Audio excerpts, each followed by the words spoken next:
आज तक किसी में इतना साहस नहीं था कि मेरे तरफ आंख उठाकर देख ले। तो फिर इतना बड़ा दुस्साहस किसने कर दिया? मुझ पर चिल्लाया गया और वो तीर। धार्मिक वीडियो सबसे पहले देखने के लिए हमारे चैनल को सब्सक्राइब करें और बेल आइकन दबाएं।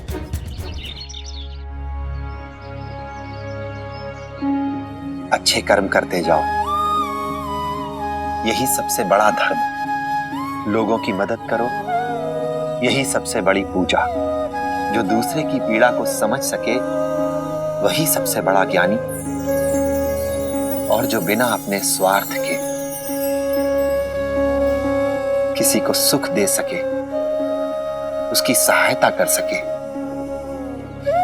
वही सच्चे अर्थों में सबसे बड़ा धनवान है। मुझ पर इतनी बड़ी कृपा करनी थी तो इतनी देर क्यों लगाई?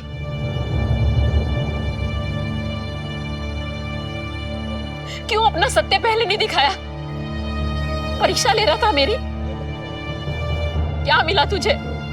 मुझे इतने दुख देके, मुझसे इतने पाप करवाकर क्या मिला तुझे?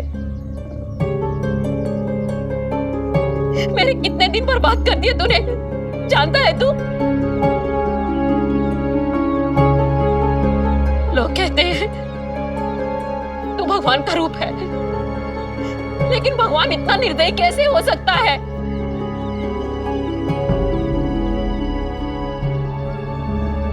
शायद मेरे पिछले जन्मों के कर्म थे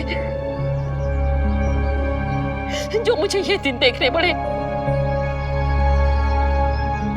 आज का दिन तो संतोष और जीवन की संपूर्णता का दिन है, क्योंकि मैंने तुझे पहचान लिया। लेकिन नहीं, आज तो मैं सिर्फ और सिर्फ आत्मग्लानि से भरी हुई हूं, क्योंकि तूने मेरे जीवन का सबसे दिव्य अनुभव आत्मग्लानि से भर दिया है। इसलिए मैं तुझे जिंदगी तो क्या, जन्मों तक भी माफ नहीं करूंगी। हाँ, नहीं करूंगी।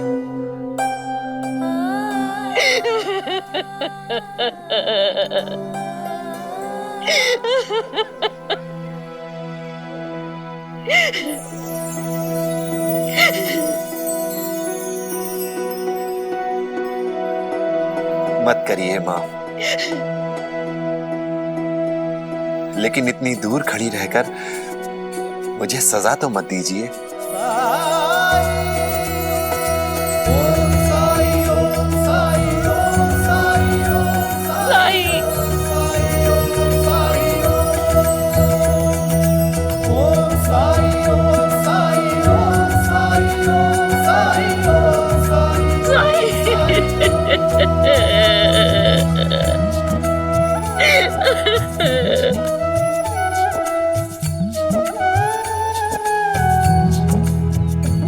आप मेरी माँ की माँ हैं।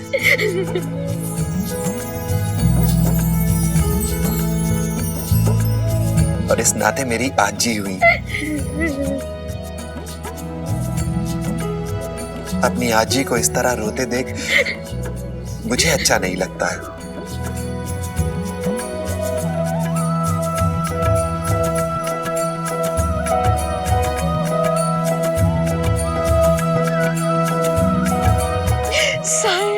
आजी,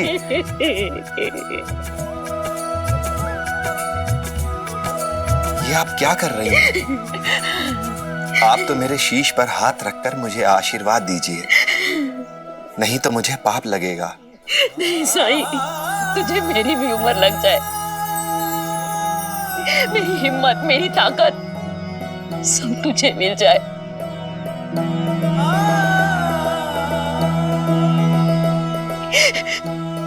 क्योंकि जो तू कर रहा है ना, वैसा ही करते जा।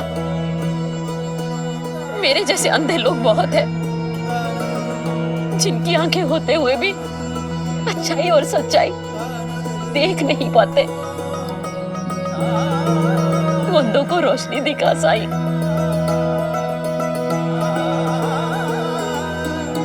जानता है, अगर मेरी आंखों की रोशनी नहीं जाती तो मैं अपने मन के अंधकार को ना देख पाती थी, ना बाहर निकाल पाती थी।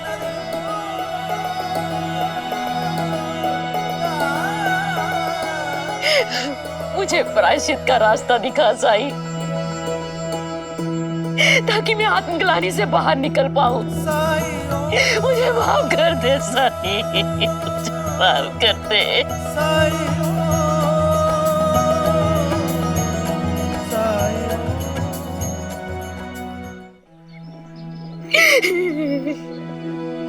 प्रायश्चित यही है आजी कि जब भी आपको कोई ऐसा मिले जो अच्छाई और सच्चाई के सामने होते हुए भी उसे देख ना पा रहा हो, तो उसकी सहायता करें, बिना उसकी जात, बिना उसका धर्म देखे। सबको बराबर समझे, सब में अपनी ममता बांटे, और अगर कुछ थोड़ी बहुत बच जाए तो उसे मुझ पर बरसा दे।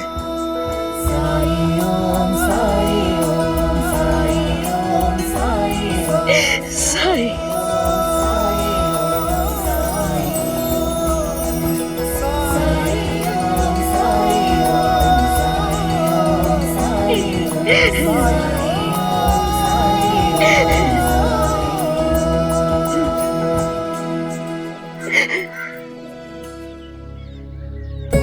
अच्छा हुआ ना साईं कि इस बार हमने नवरात्रि का पाठ घर पे रखने का फैसला लिया।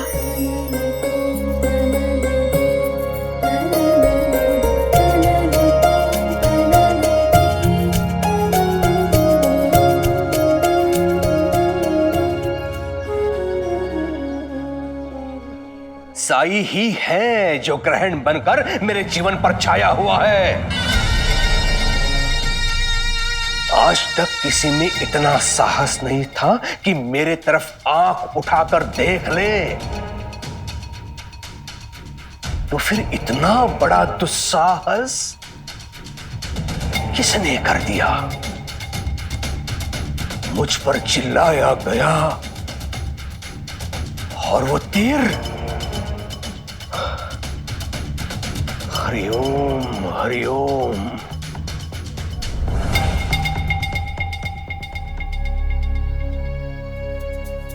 राम कृष्ण हरि, राम कृष्ण हरि। लेकिन शिरडी में कौन विद्रोही है जो मेरे ही विरुद्ध? क्या दादा, विद्रोह वो भी तुम्हारे साथ? शिरडी में ऐसा कौन होगा जिसमें इतनी हिम्मत होगी? नहीं क्यों, सत्ता अगर हाथ में रखनी है तो शत्रु की उपेक्षा नहीं करनी चाहिए। सरकार, कहीं ये भी साई ने तो नहीं किया? पूरे गांव में आपका एक ही शत्रु है, लेकिन वो तीर चलाना जानता है क्या? नहीं नहीं, साई इसके पीछे जरूर हो सकता है, लेकिन वो तीर नहीं चला सकता। हो सकता है किसी और को उसने माध्यम बना लिया हो, लेकिन ऐसा कौन है जो अपनी मृत्यु को आमंत्रित करना चाहता है? सरकार, कुछ पता चला है मुझे। क्या? आपने तंटा भील का नाम सुना है?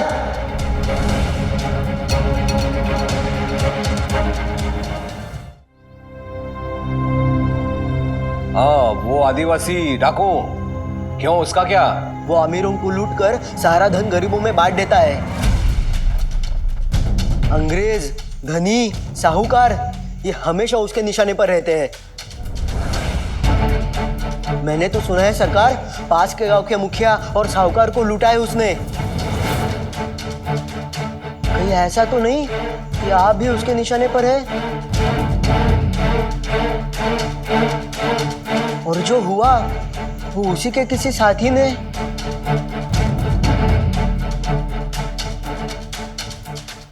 हरिओम हरिओम। तुम दोनों शिरडी के कोने कोने पर दृष्टि बनाए रखना, किसी पर विश्वास मत करना, हर व्यक्ति पर संदेह करना। मैं सरकार हूं, कुलकर्णी सरकार। मुझे छूने की कोई हिम्मत नहीं कर सकता, कोई भी नहीं। हरिओम।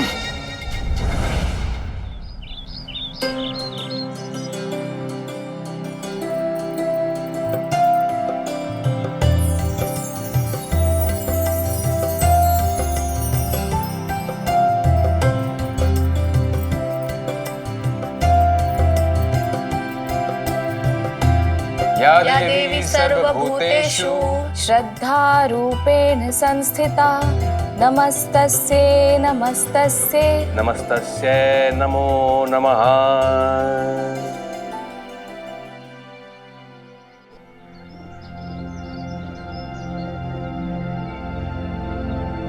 अब कैसी लग रही है द्वारका माई?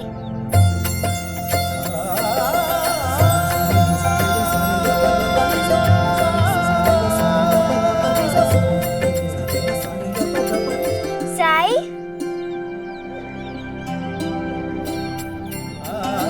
मैं ये लाया। मैंने देखा सब फूल और आम के पत्ते ला रहे थे तो मैं भी ये लाया।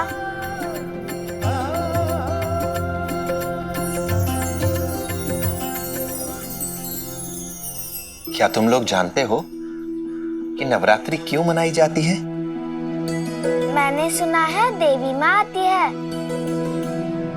सारे घरों को सजाया जाता है और हर जगह जागरण करते हैं। नवरात्रि का मतलब होता है 9 रात और 10 दिन तक हम लोग देवी माँ की पूजा करते हैं। ये प्रकृति ही है आदि शक्ति, इसके बिना कुछ भी नहीं। इसीलिए इन 9 रातों में अर्थात नवरात्रि में हम लोग छोटी कन्याओं की पूजा करते हैं, उन्हें देवी का रूप मानकर। मेरी कभी पूजा नहीं हुई क्योंकि मैं गोबर का काम करती हूँ ना, उपले बनाती हूँ। मतलब मैं देवी का रूप नहीं हूँ।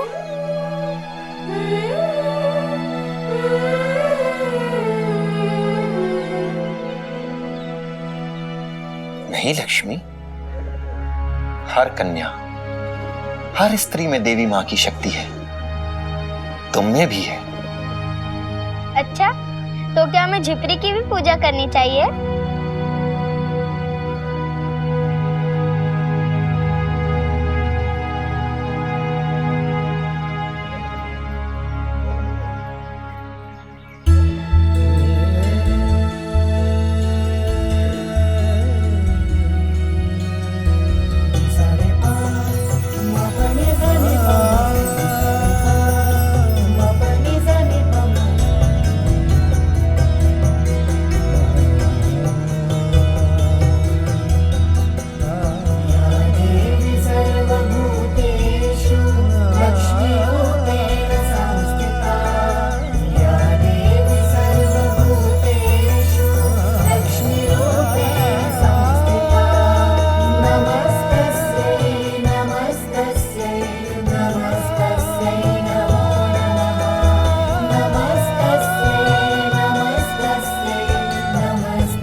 चिउताई, तैयार हो गई आप? आई गॉड, घर में नवरात्रि की इतनी सारी मिठाइयाँ बन रही है। नवरात्रि में देवी के पाठ सुनने जाऊंगी। आई गो, आई गो। चिउताई, क्या हुआ आपको? सर में बहुत दर्द हो रहा है मेरे, और खुजली भी। हाँ? कान में खुजली हो रही है और झंझनाहट हो रही है मेरे हाथों में बहुत, और पैर में जैसे बहुत सारी चींटियां दौड़ रही है एक साथ, और आंखों के सामने ना जैसे सब नाच रहा है वहीनी, और मेरे पेट में जैसे। मैं आपके दादा को संदेश भिजवा दूं? आज ही दूसरे गांव गए हैं, ज्यादा दूर नहीं पहुंचे होंगे। नहीं नहीं, नहीं, दादा को तकलीफ देने की क्या जरूरत है वहीनी, रहने दो, मैं ठीक हो जाऊंगी। आराम करूंगी ना तो अच्छा लगेगा, और आराम करूंगी तो और अच्छा लगेगा मुझे। आपके साथ कहीं आ गई तो मतलब खड़ी भी रही तो तकलीफ हो सकती है मुझे वहीनी। मैंने तो बायजा अक्का को वचन दिया है कि मैं आऊंगी, मुझे तो जाना ही पड़ेगा, तो मैं चलती हूँ। हाँ हाँ, आप अपना ध्यान रखिएगा, आराम कीजिएगा। हाँ हाँ, जैसे मैं कुछ समझती नहीं हूँ, मन में तो लड्डू फूट रहे होंगे। पहली बार घर से अकेले पंख फड़फड़ाने का मौका जो मिल रहा है।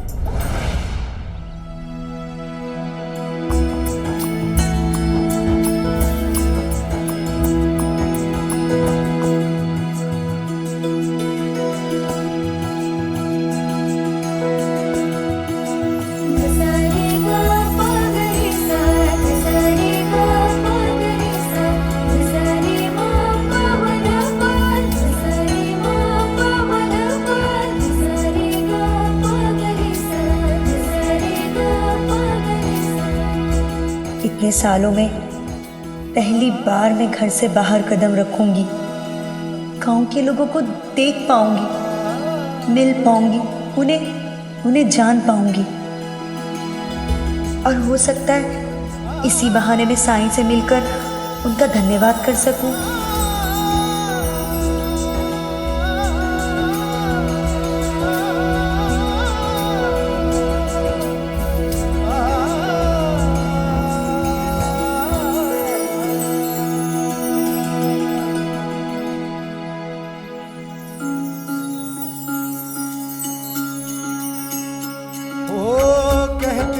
किस्मत जिसको कर्म का फल है, जीवन में कर्म योग का मार्ग ही अटल है। जो कुछ है हाथ में तेरे एक यही पल है, अच्छे कर्म किए जाए तो जीवन सफल है। ओम साई ओम साई ओम साई ओम साई ओम साई ओम साई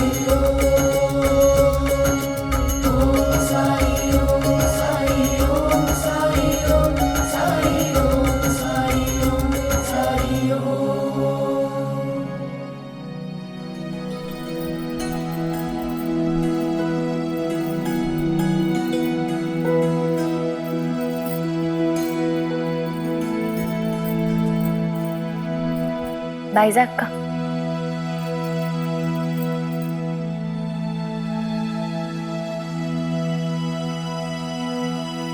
बायजा अक्का,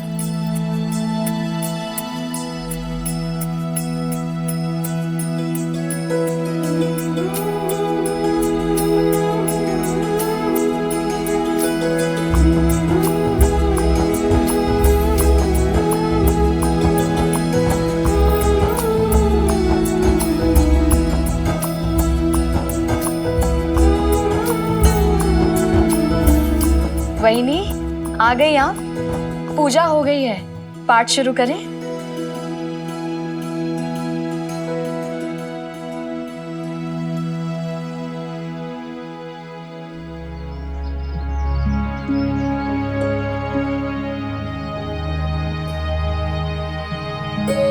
सब कहते हैं कि इन 9 दिनों में पृथ्वी पर देवी माँ आती है हमारे साथ रहने के लिए।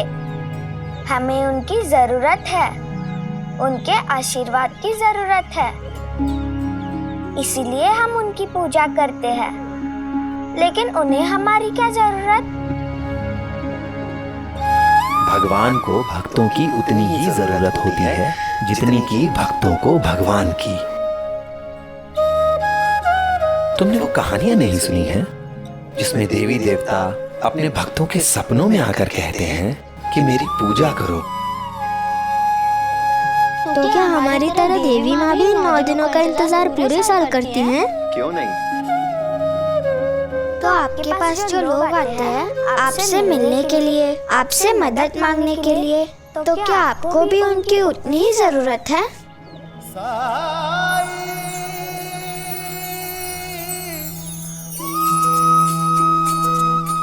मुझे नहीं पता कि मैं लोगों की मदद कर भी पाता हूँ या नहीं, लेकिन लोग मेरे पास आते हैं ये विश्वास लेकर कि मेरे सहयोग करने से उनकी परेशानी कम होगी। तो मेरे लिए इससे ज्यादा सम्मान की बात क्या हो सकती है?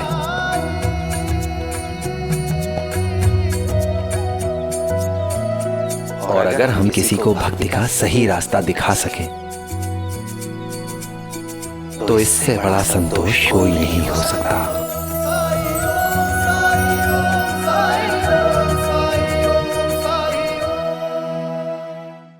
धार्मिक वीडियो सबसे पहले देखने के लिए हमारे चैनल को सब्सक्राइब करें और बेल आइकन दबाएं।